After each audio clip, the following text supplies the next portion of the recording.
Hello and welcome. I want to share something with you, this little piece out this Alice in Wonderland. I mean, Alice in Wonderland had big connections with the New Forest and not far from here at Lyndhurst. But just something I want to read to you because it set back a lot of memories for me. "You are old, Father William," the young man said, "and your hair has become very white. And yet you insistently stand on your head. Do you think, at your age, it is right?"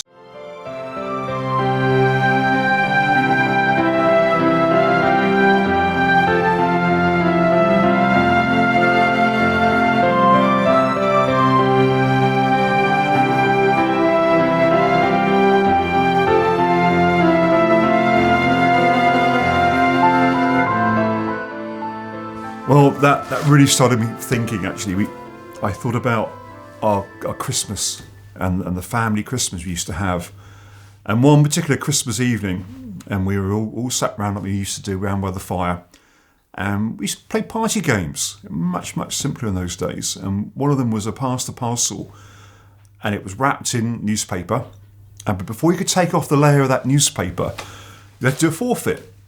And my grandfather, and he was in his late 70s, and he got the parcel, landed on his lap, the music stopped, looked at it, and he had to stand on his head.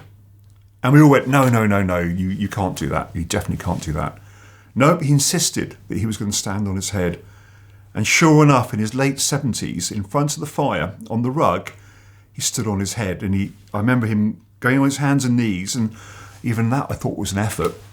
Hands and knees, put his head on the ground, and up he went. And he stayed there.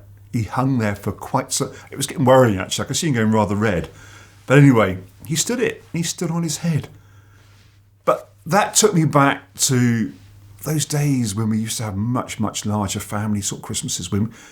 I remember the preparation in the morning, and my auntie and my grandmother and my mother, and they were cooking. There was potatoes bubbling on the stove, ready for the roast potatoes.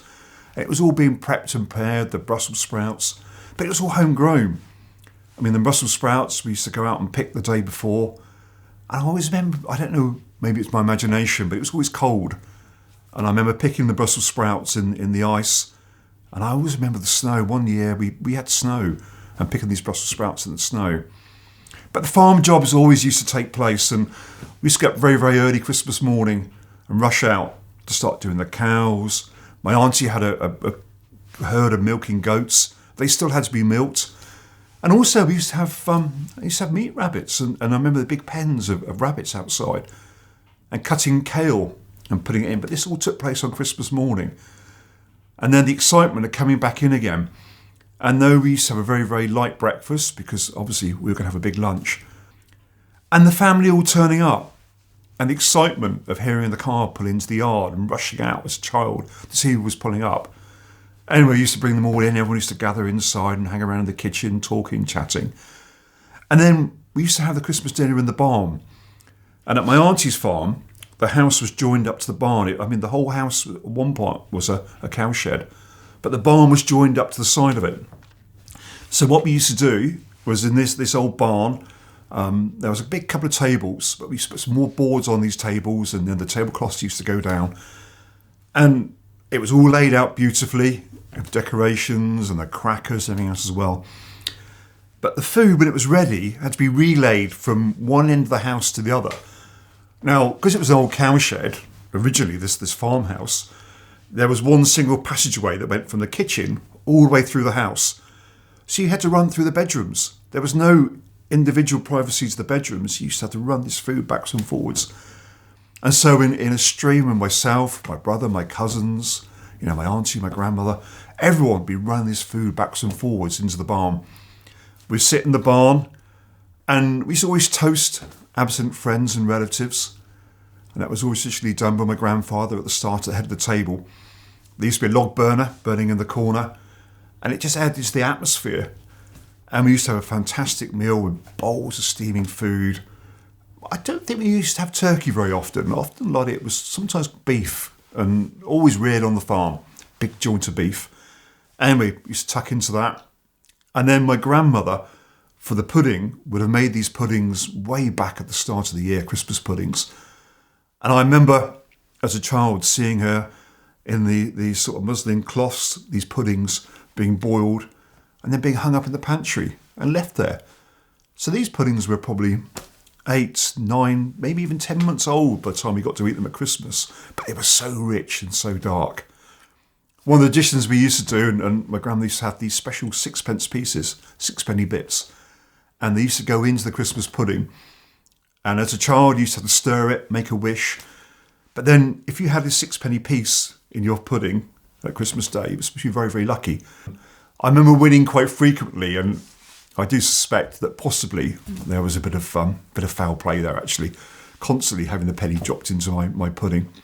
We had that, sit round, and then it was the big clear-up, and everybody helped. I mean, there'll be 15 of us, maybe more, all relaying these plates back into the kitchen, washing up all together, chattering away. The farm jobs then had to be done in the afternoon, so we used to go a little bit earlier, actually. And then it used to have to be fed, the goats had to be milked, the cows had to be sorted out, and we used to do all that. And then it became even more exciting because we then go back into the lounge.